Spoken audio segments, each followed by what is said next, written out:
Let's fight बयानबाजी। दिल्ली के Karkardooma court के जज अमन शर्मा की आत्महत्या का मामला सामने आया है, जिसमें परिवार ने उनकी पत्नी स्वाति और आईएएस बहन निधि मलिक पर गंभीर आरोप लगाए हैं। उन्होंने बताया है कि घर में निधि का काफी हस्तक्षेप था, जिससे अमन परेशान थे। घटना से पहले अमन ने अपने पिता को फोन कर अपनी परेशानी बताई। पिता अलवर से दिल्ली आए, लेकिन आरोप है कि स्वाति ने उन्हें धमकाया। इसी बीच पति पत्नी में झगड़ा हुआ, जिसके बाद अमन ने बाथरूम में फांसी लगाकर जान दे दी। यह जानकारी रिश्तेदार राजेश शर्मा ने दी है। रात को करीब 10 बजे ये अमन शर्मा जी का फ़ोन गया अपने पिताजी को कि जी मैं बहुत ज़्यादा परेशान हूँ और मेरा तो जीना मुश्किल हो गया है। तो उन्होंने उसको ढाढ़स बंधाया और बेटा ऐसा क्या हो गया, कोई बात मैं आता हूँ। वो रात को 10 बजे ही वहाँ से अलवर से चले और लगभग 12 बजे यहाँ पहुँचे। तो पता लगा कि भी उनकी पत्नी से उनका कुछ वो चल रहा है। वो बोले मुझे 2 महीने से बहुत हरास कर रखा है। एक्चुअली जो उनकी पत्नी है वो भी जुडिशल ऑफिसर हैं और उनकी सिस्टर जो हैं वो आईएएस अधिकारी हैं और इस समय जम्मू पोस्टेड है। तो उनके वर्जन के अनुसार के भी उसने ये कहा अमन ने कि भाई उसका निधि मलिक का बहुत हस्तक्षेप है घर में और यहाँ सारा कंट्रोल गवर्न बाय उसी के द्वारा होता है। उत्तर प्रदेश के मुख्यमंत्री योगी आदित्यनाथ ने कहा, जब मैं 2017 में मुख्यमंत्री बना तो मैंने पूछा कि भर्तियां क्यों नहीं हो रही है। उस समय लगभग हर भर्ती पर स्टे लगा हुआ था। इसके बाद मैंने सबसे पहले उत्तर प्रदेश पुलिस भर्ती बोर्ड को बुलाया और स्टे के कारणों की जानकारी ली। मैंने निर्देश दिया कि न्यायालय के आदेश के अनुसार भर्ती प्रक्रिया को आगे बढ़ाया जाए। सुप्रीम कोर्ट से अनुमति मिलने के बाद हमने भर्ती प्रक्रिया दोबारा शुरू की। मुझे ये बताते हुए प्रसन्नता कि अब तक पुलिस में 2,20,000 से अधिक पुलिस कर्मियों की भर्ती सफलतापूर्वक की जा चुकी है। कि 2017 में जब मैं मुख्यमंत्री बना तो मेरे सामने आया, मैंने पूछा भी भर्तियां क्यों नहीं हो रही है। तो हर एक भर्ती में स्टे था। हमने कहा स्टे का कोई कारण तो होगा। मैंने सबसे पहले उत्तर प्रदेश पुलिस बोर्ड को, भर्ती बोर्ड को बुलवाया, क्योंकि सबसे ज्यादा भर्ती होनी थी वहां। मैंने कहा भी स्टे क्यों है। उन्होंने कहा कोर्ट चाहता है कि भर्ती की प्रक्रिया पारदर्शी हो। तो मैंने कहा आप लोग क्या चाहते हैं कि भर्ती की प्रक्रिया पारदर्शी क्यों नहीं होनी चाहिए। जो माननीय न्यायालय चाहता है उसके अनुसार नियमावली तैयार करिए, भर्ती की प्रक्रिया को आगे बढ़ाइए, न्यायालय में शपथ पत्र दाखिल करो। अगले 3 महीने के अंदर हमने सभी औपचारिकताएं पूर्ण की। माननीय न्यायालय ने, सुप्रीम कोर्ट ने हमें परमिशन दी। हमने भर्ती की प्रक्रिया प्रारंभ की और मुझे बताते हुए प्रसन्नता है कि अब तक हम 2,20,000 से अधिक पुलिस की भर्ती उत्तर प्रदेश के अंदर संपन्न कर चुके हैं। आप अनुमान करिए केवल पुलिस में ही 2,20,000 से अधिक भर्ती। पहले छोटी सोच थी। दिल्ली में भाजपा नेता शाहनवाज पूनावाला ने कहा, कल हमने फिर से देखा कि दुर्भाग्यपूर्ण तरीके से टीएमसी के गुंडों ने किस प्रकार से आम जनता को धमकाने की, डराने की पूरी कोशिश की।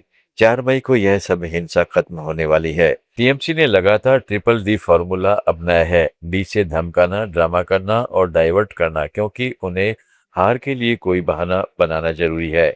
ये तीनों ही समाप्त होने वाले हैं। टीएमसी का भय तंत्र समाप्त होने जा रहा है और लोकतंत्र की जीत होने वाली है। लोगों ने प्रदर्शन भी किया। सीआरपीएफ अधिकारी मौके पर पहुंचे, लोगों को सुरक्षा का भरोसा दिया। लोगों का कहना था कि पश्चिम बंगाल में टीएमसी कार्यकर्ताओं द्वारा धमकी दी जा रही है। देखिए, कल फिर से हमने देखा कि दुर्भाग्यपूर्ण तरीके से टीएमसी के गुंडों ने किस प्रकार से आम जनमानस को धमकाने की, डराने की पूरी कोशिश की। महिलाओं ने आकर बताया कि कैसे इसरफिल चौधरी और जो टीएमसी के वहाँ के लोकल गुंडे हैं वो रक्तपात करने की धमकी दे रहे थे यदि टीएमसी को वोट न दिया जाए। परंतु बहुत जल्द, मतलब 4 मई को, ये सब हिंसा का नंगा नाच खत्म होने वाला है और इसीलिए एग्जिट पोल्स को देखने के बाद ही लगातार टीएमसी ने DDD फॉर्मूला अपनाया है। डी से धमकाना, डराना, जिस प्रकार की भाषा वो इस्तेमाल कर रहे हैं, डी से ड्रामा करना, जो स्ट्रांग रूम के बाहर ममता बनर्जी और टीएमसी के नेताओं ने किया और वो भी फर्जी निकला, और डी से डाइवर्ट करना, क्योंकि उन्हें हार के लिए कोई बहाना बनाना ज़रूरी है। इसीलिए कभी सुप्रीम कोर्ट, कभी इलेक्शन कमीशन, कभी सेंट्रल फोर्सेस को ये गाली दे रहे हैं, परंतु ये तीनों डी समाप्त होने वाले हैं। कल सुप्रीम कोर्ट ने भी उनको फटकार लगाई है, और जिस प्रकार से लोगों ने बढ़ चढ़ कर वोट किया है, ये स्पष्ट होता है कि टीएमसी का भयतंत्र समाप्त और लोकतंत्र की होने वाली है जीत। दिल्ली कांग्रेस नेता राशिद अलवी ने पश्चिम बंगाल चुनाव को लेकर विवादित बयान दिया है। उन्होंने कहा है कि यह चुनाव केवल विपक्ष और भाजपा के बीच नहीं, बल्कि इसमें काला धन, चुनाव आयोग और राष्ट्रीय स्वयंसेवक संघ की भूमिका रही है। अलवी के मुताबिक चुनाव प्रक्रिया निष्पक्ष नहीं थी और कई ताकतें इसमें शामिल थी। बात कर लेते हैं, पोल रिजल्ट्स आने वाले हैं कल, और बंगाल की सीट है एक जिसपे वोट दोबारा होगा। क्या उम्मीद है सर, कैसे? देखिए, बंगाल के अंदर सरकार कहा जा रहा है कि बीजेपी की बन जाएगी, ममता की बन जाएगी, सरकार किसी की भी बने, लेकिन वहां पे भारतीय जनता पार्टी ने नंगा नाच किया है। वहां पे चुनाव सिर्फ भारतीय जनता पार्टी और अपोजिशन के बीच नहीं था, वहां पे चुनाव अपोजिशन और कालाधन, इलेक्शन कमीशन, सारी ब्यूरोक्रेसी, भारतीय जनता पार्टी, राष्ट्रीय सेवक संघ, इनके बीच था। 7 एमपी।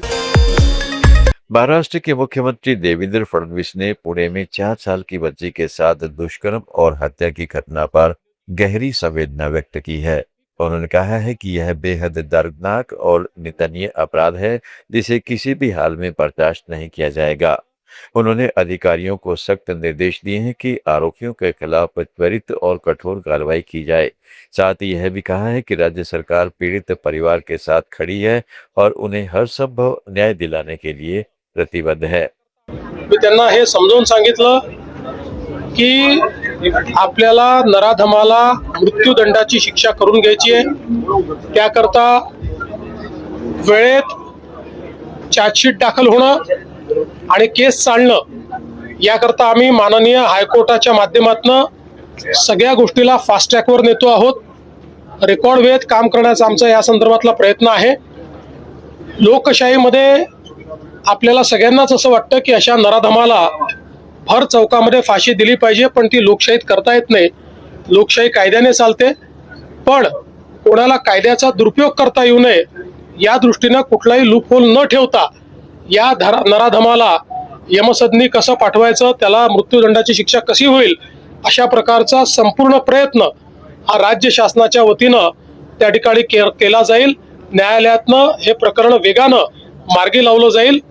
तशा संदर्भातलं एक लेखी पत्र देखील आम्ही पीडितेच्या कुटुंबाला दिलेलं आहे। घटना गंभीर आहे, रोष देखील साहजिक आहे, नागरिकांचा रोष असणं काही हे चुकीचं नाहीये। मला असं वाटतं एवढंच आहे की त्या ठिकाणी काही लोक हे त्याही परिस्थितीचा फायदा घेऊन। छत्तीसगढ़ के उप मुख्यमंत्री विजय शर्मा ने कांकेर नारायणपुर जिला सीमा के पास हुए आईईडी ब्लास्ट में 4 सुरक्षा कर्मियों की शहादत पर कहा कि जो लोग कहते हैं कि केंद्रीय सुरक्षा बल हटा दिए जाएं, उन्हें इस घटना से समझना चाहिए कि यह एक दबा हुआ आईईडी था, जिसे स्कैन कर निकालने की प्रक्रिया चल रही थी। रिकवरी के लिए टीम मौके पर गई थी। इसी दौरान एक डंप को रिकवर करते समय हमारे एक निरीक्षक और 3 आरक्षक शहीद हो गए। मैं हमारे चारों वीर जवानों को विनम्र श्रद्धांजलि अर्पित करता हूँ। समझना चाहिए अब इस बात को देख करके कि ये दबा हुआ आईडी है, इसी को स्कैन कर करके निकाला जा रहा है। एक डंप रिकवरी करने के लिए टीम गई थी, फीडबैक के आधार पर गई थी, डंप मिला भी। उस डंप को रिकवर करते समय हमारे 4 निरीक्षक और 3 आरक्षक ये शहीद हुए हैं। और इस बात को हमको सबको समझने की जरूरत है कि जमीन में दबी हुई वो परेशानी, वो खतरा अब तक विद्यमान है, उसको ही ठीक करना है। मैं सारे चारों हमारे जवानों को विनम्र श्रद्धांजलि अर्पित करता हूँ। उनके परिवार के साथ सरकार और पूरा समाज खड़ा हुआ। बिहार में बीजेपी के प्रदेश अध्यक्ष संजय सरागवी ने सोनू यादव के एनकाउंटर पर बयान देते हुए कहा है कि राज्य में अपराध के खिलाफ सख्त कार्रवाई जारी है। उन्होंने कहा है कि सरकार का साफ संदेश है कि कानून तोड़ने वालों को किसी भी हालत में बख्शा नहीं जाएगा। इस मामले में मुख्यमंत्री सम्राट चौधरी ने भी कड़ा रुख अपनाते हुए अधिकारियों को निर्देश दिए हैं कि अपराधियों पर तुरंत और प्रभावी कार्रवाई हो। उन्होंने जोर देकर कहा है कि बिहार में कानून व्यवस्था बनाए रखना सरकार की पहली प्राथमिकता है। कोलकाता श्यामपुकुर विधानसभा क्षेत्र से भाजपा उम्मीदवार पूर्णिमा चक्रवर्ती ने श्री दुर्गेश्वर महादेव मंदिर में पूजा अर्चना की।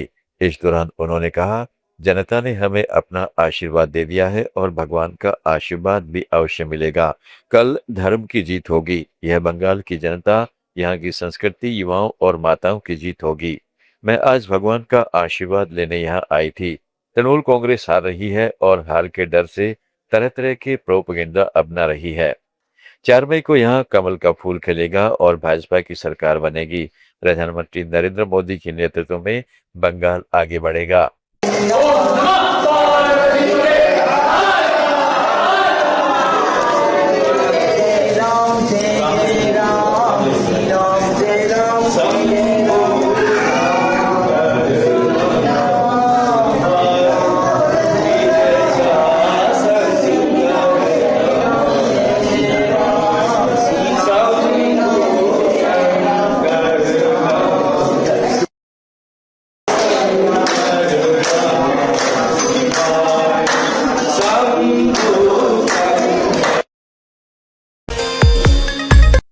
दिल्ली की भाजपा सांसद रेखा शर्मा ने कहा, पश्चिमी बंगाल पिछले कई सालों से एक बदलाव मांग रहा है।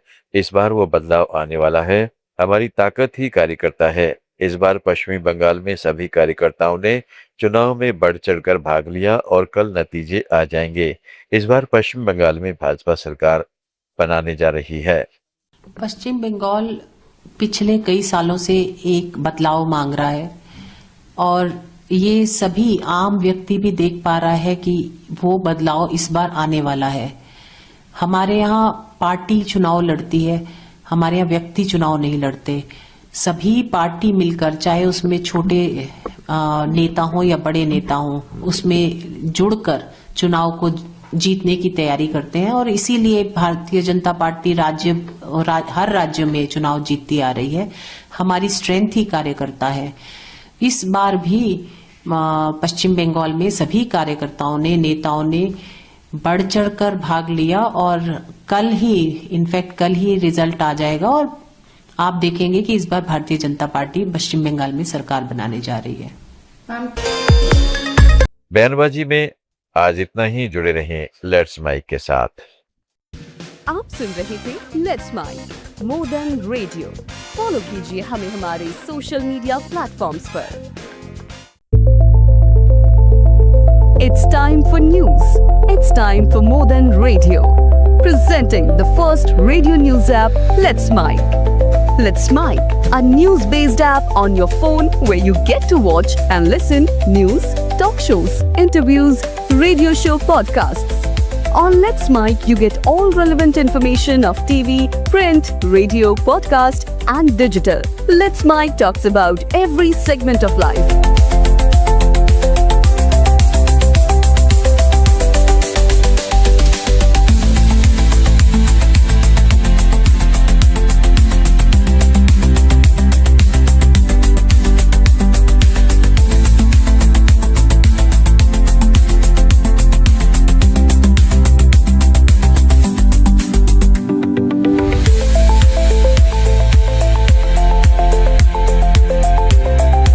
Download the app now from Play Store. Available both on Android and iOS mobile phones. Follow us on YouTube, Instagram, Twitter, LinkedIn, Facebook, Telegram, WhatsApp, Snapchat. Let's talk, let's connect, and let's mic. It's time for news. It's time for More Than Radio. Presenting the first radio news app, Let's Mic. Let's Mic, a news-based app on your phone where you get to watch and listen news, talk shows, interviews, radio show podcasts. On Let's Mic, you get all relevant information of TV, print, radio, podcast, and digital. Let's Mic talks about every segment of life.